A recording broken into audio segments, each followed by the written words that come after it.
Welcome to this session of WinLossWeek, the world's largest online event dedicated to win-loss analysis. My name is Braden Anderson, and this event is hosted by Closed.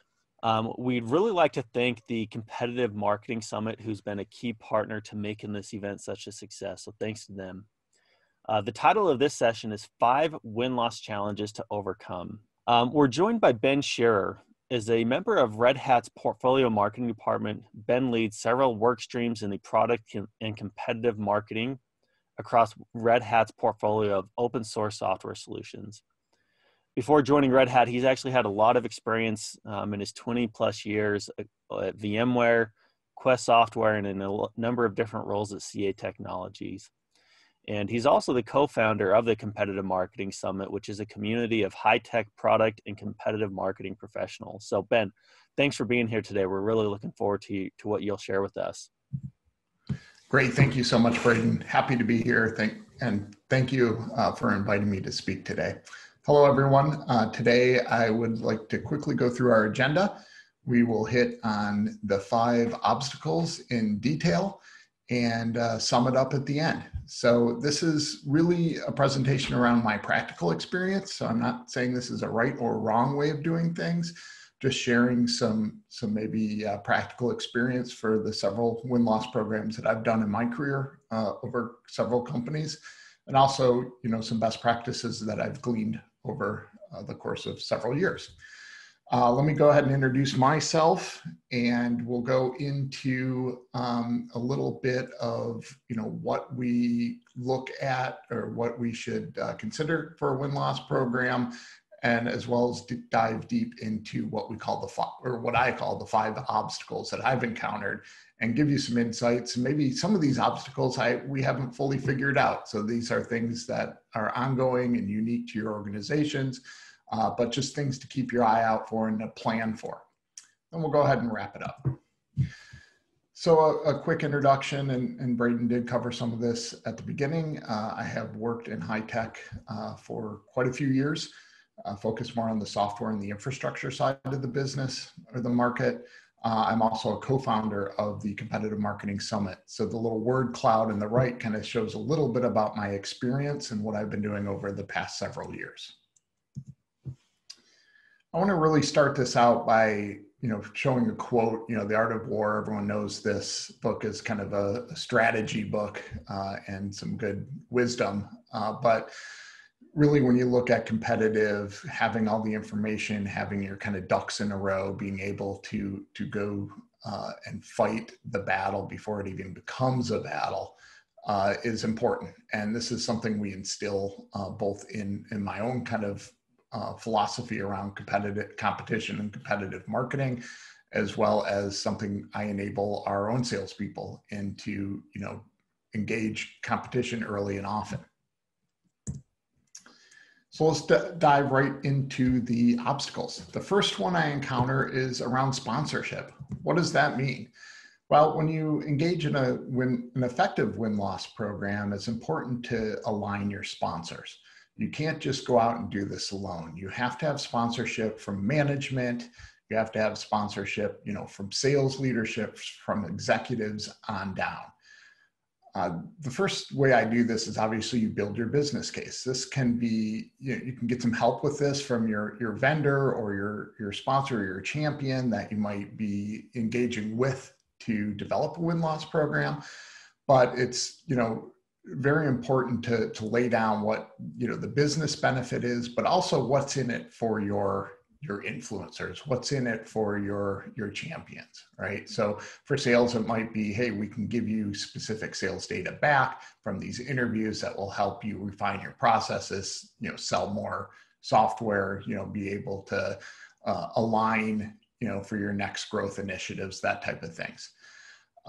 Also, when you start to kind of sell your program, you want to recruit your champions. This may or may not be your internal influencers, like at the top. It may not be your sales leadership, but it might be folks that work or have influence into the leaders. These are the people that help you engage and help you position your program effectively across the organization. Why is this important? Obviously, if you have leadership, you can pressure participation down the ranks. You can get, folks in the organization to really pay attention, I guess is the point. Also, you want to be able, you don't want to work in a vacuum. This is your opportunity to, once you engage with your influencers or champions, you keep them in the loop. And that's the important thing. Show that you're making progress, even share some, anecdotal evidence or findings that you may have gleaned along the way. And this helps them keep engaged, keeps them kind of interested, and also as part of the loop. So again, communication, and you'll hear me say this throughout this presentation, communication is paramount. And this is like any initiative in an organization, keeping people engaged and well communicated is important to the success. Obstacle number 2, what I call approach logic. So really understand as you go into a win-loss program, what kind of approach you want to take. What's the logic behind that, and how do they align to the goals of the product? So I call this an obstacle because first and foremost, you want to ensure that your approach aligns with the expectations of your influencers and your champions, as I mentioned earlier. If you're not in alignment, then things don't work and results aren't important to that influencer or champion.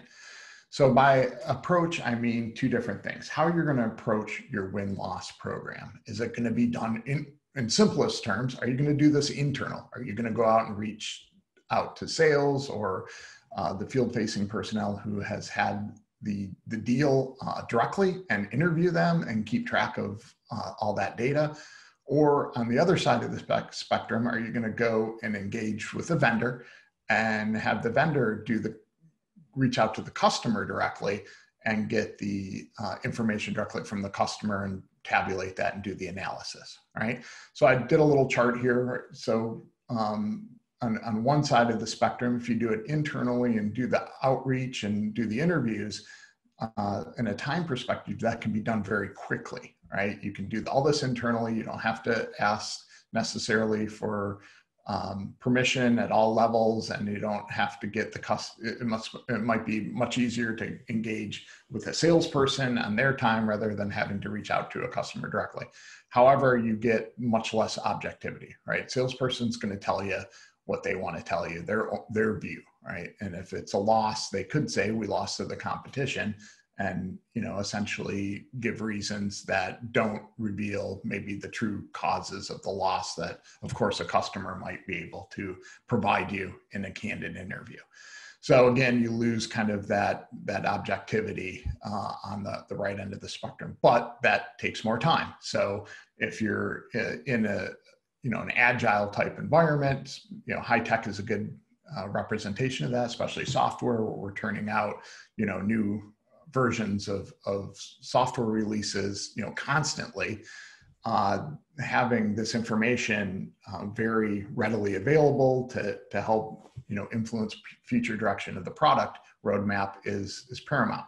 Now, there isn't a need necessarily to focus in on just one of these. You can use a mix of them, right? You can do some internally, you can do some externally.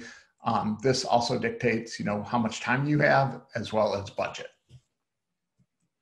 So like I said, weigh your goals, design the program that best fits your needs, and meet your expectations that you set out on the forefront.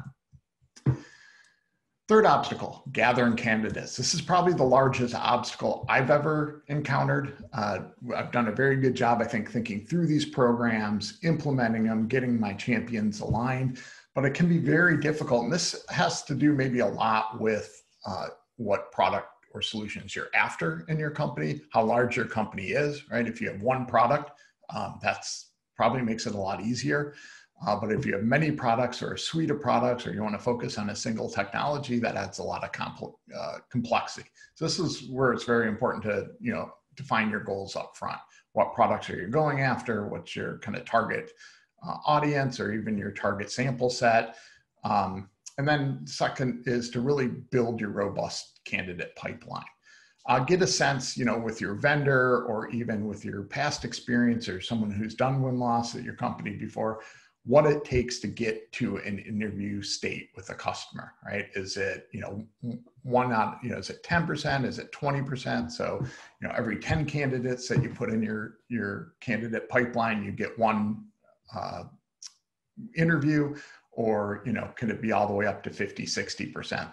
And I've seen that spectrum in my past experience, from 60% down to 1%. It all depends again at the kind of the product or technology focus that we are looking at for particular projects. Understand what's involved, and understand what's involved specific to your organization, right? Understand, the easiest way to get candidates for win and loss in my mind is probably your Salesforce.com, right? Your CRM or your Salesforce type database, right? What tracks win and losses. This is, if you don't have access to that, it's a good case to get access just to keep track. Even if you don't have a formal win-loss program, it's good to know, what accounts are wins, what accounts are losses, maybe even informally talk to salespeople to get a little background on that to influence any of your marketing or competitive marketing efforts. Sometimes sales data is not as complete as you'd like it to see. You can't find competitive information on there. And a lot of time this is true. I've seen, this show up in a few companies I've worked for where you've had to use other methods to gather candidates, which includes, any type of internal type promos, outreach and communications through all your company, communications vehicles. And even during enablement, we would suggest that we'd have one slide in every enablement series we do is please help us help you nominate your candidates for win-loss. You could offer rewards, right? If your company has some type of a rewarding system internally, you could take advantage of, or even, a set of AirPods or whatever to just entice salespeople to, or customer field-facing people to actually nominate candidates for a win-loss program, and just be consistent and constant, right? That pipeline should fill, and again, just be very creative too. And then finally, use your influencers to pressure, right? Top down. So your influencers can, if they're sales leadership, they can say, hey, you guys have to nominate, 5 candidates for win-loss every quarter. I mean, that'd be the ultimate, right? Make it part of your salespeople's MBOs, or even, some type of customer service role. Maybe it's not even a commissioned salesperson. It could be an or it could be a customer service rep or something of that sort that you could actually put into their performance metrics. Number 4, privacy and ethics. So I'm not going to spend a ton of time on this one, but this is something you should be aware of. This is an obstacle that I had to overcome, right? So privacy laws are in effect depending on how your organization handles that. If it's obviously a European organization, GDPR takes effect.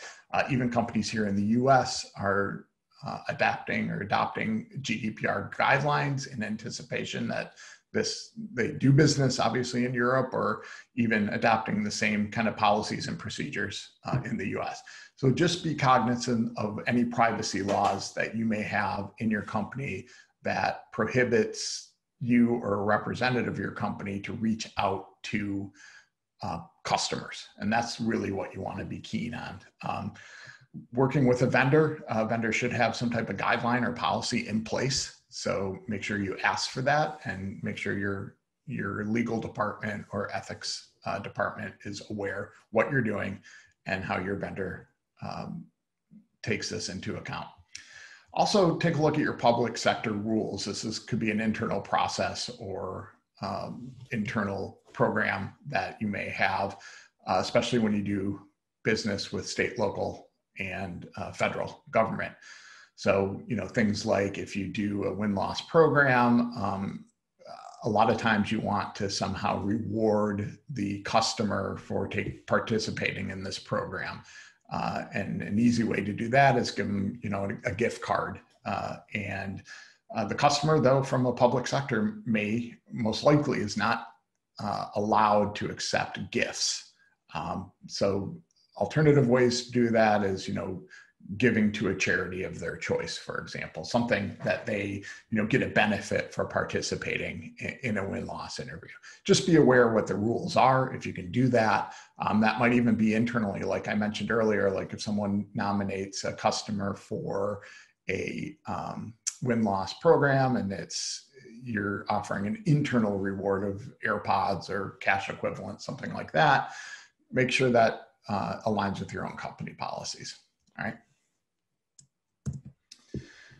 And the last obstacle we'll cover is business impact. So this goes really back to communications, setting goals, understanding what you want to get out of the program, and translating that or communicating that back to the business. So you really want to show the value. This is why we do win-loss. It's a value to the business. You want to align with what your business goals are, but also want to make it impactful, right? So this all starts with your interviewing techniques, and I call it strategic interviewing techniques. A good win-loss vendor will help you build your questions, right? And this is what I look for a vendor, and this is what I look for someone when you develop a win-loss program.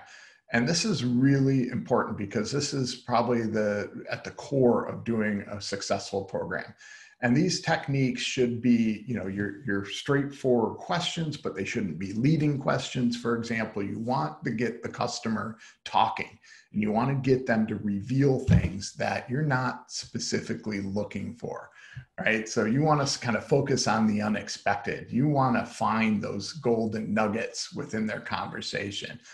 Expect the unexpected, and those are probably the biggest kind of value you get out of a win-loss interview. And a good example of that is when we did some win-loss interviews in a previous company, we looked at, we started to interview both the sales rep and then the customer, and we kind of found like this disconnect in between where the customer actually was looking at two competitive solutions. And while the company I worked for at the time had a great solution and actually partnered with another power player in the industry, which on paper looks great because you have two industry leaders coming in with the solution. However, there's a very good competitor, smaller, maybe a little more agile, that came in. And while we were kind of figuring out how the rules and who should do what and how we should engage in, a demo and a proof of concept, the competitor kind of came in, did the proof of concept, had pricing, and had hit all the bullet points of the proof of concept and had that on the customer's desk before, we could even mobilize. So, that showed something. We weren't looking for sales process specifically, and we weren't looking how that might have been broken at the high level. But that was something we picked up early and communicated quickly before we even got the output of what a customer interview would have even looked like. So again, that goes into what's working, what isn't, right? It's helpful to let the customer or let the business know in real time, what's working, what isn't in the organization, maybe why we win, why we lose. That should be, an obvious outcome of any win-loss analysis. Again, filter out the obvious. So we've done a lot of win-loss where, you come, especially in high tech where, like I said, it's very fast moving. We may have addressed an issue in a revision of software that came up in a win-loss interview that happened within the last few months. But again, we had already addressed it in the product. Don't present, or make a recommendation based on information that, is moot, right? They've already addressed that problem. They may have already issued a fix or a feature update to fill, to cover that competitive gap.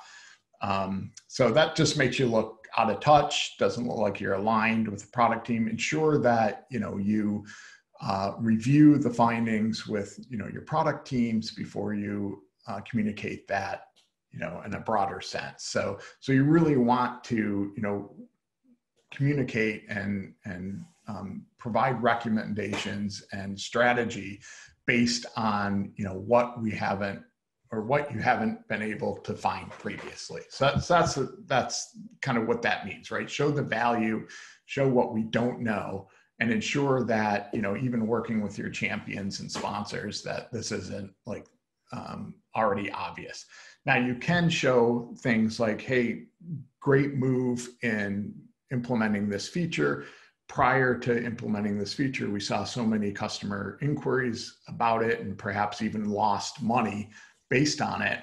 Whereas the output could have been, much different if we hadn't. And this is, here's some other results that we see or other gaps that we found too that could have, a similar type relation. And lastly, obviously provide those recommendations. The business loves to see this.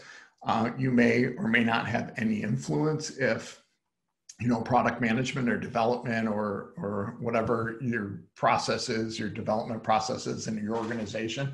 You may not have any influence as to whether they'll actually take that information and make use of it, but you put it out there. This is something that makes sense and is well thought out, and most likely they will embrace it. All right, so that takes me to my 5 obstacles and gives you a little insight into the world of kind of the practical sense of developing and executing on a win-loss program, primarily in high tech. Again, my name is Ben Scheerer. Please feel free to connect with me on Twitter or even LinkedIn, as both of those are available on this slide, and be happy to connect with you either way. So that takes me to the end of my presentation. I will hand it back to you, Braden. Thank you. Awesome. Thank you so much, Ben. What I think I got most out of your presentation is there's so many insights that you can get, whether you are doing a win-loss program yourself or whether you're going to use a third party to help you run this type of program. There's great insight to really be effective no matter which path you end up deciding to do. So thanks so much for giving those insights. We appreciate you being here, and we appreciate all of you attending Win-Loss Week, and we hope you have a great day. Thank you. Thank you.